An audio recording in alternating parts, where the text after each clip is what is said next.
Shocking revelations about the number of Russian tanks destroyed in the conflict with Ukraine. A new report by the International Institute for Strategic Studies, IISS, estimates that Russia has lost about half of its best tanks in a year of conflict in Ukraine and is struggling to make up for it, while Kiev is about to receive the best tanks. Modern tanks from the West.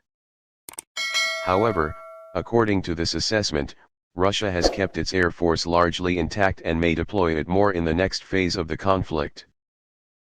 In its annual military balance report to serve as a reference for military experts, the IISS writes that loss rates for some of Russia's most modern tanks are as high as 50%, forcing Moscow to switch to rely on old models from the Soviet era. They are producing, but not enough to cover the loss. Their fleet of armored vehicles on the battlefield is now about half of what it was when the conflict began, said Henry Boyd, a researcher at IISS. Boyd estimates Russia has lost 2,000 to 2,300 tanks, while Ukraine has lost about 700. Ukraine is promised by the West to provide about 100 modern tanks, including the American Abrams, the German Leopard and the German Challenger, models that are considered superior to the old Russian tanks. Douglas Berry, an Air Force expert working at the IISS, assessed that Russia has almost preserved its air force, thanks to its remote operation to avoid Ukraine's air defenses, while Ukraine lacks supplies. Tactical short-range air-to-ground missile. However, in the near term, Russia will likely find ways to use its air force more effectively and accept greater risks to attack any concentrated Ukrainian forces on the ground, Berry said. One of the challenges from Ukraine's point of view is that if it has to push back large Russian forces on the ground or assemble large forces themselves, Ukraine will be in a vulnerable position if attacked from the air.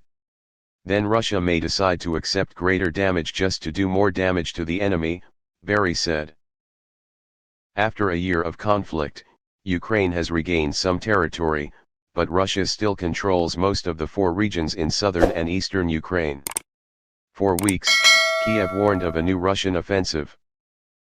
On February 15, Russia announced that it had breached Ukraine's 2 defenses on the eastern front. According to Berry, Western sanctions are preventing Russia from replenishing its guided arsenal, because these weapons depend on imported microprocessor equipment. Berry also said that the pace of development of Russia's latest generation of nuclear weapons is slow, although President Vladimir Putin is proud of Russia's capabilities and has repeatedly hinted that he will use nuclear weapons to protect himself. Defend what Russia considers its territory.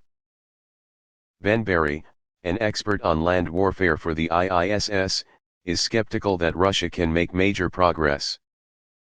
I think it will be difficult for them to muster enough force to push back Ukraine significantly, said Berry. However, this expert added, I don't know if Kiev has enough combat strength to be able to quickly dislodge Russia. We can think of another bloody year.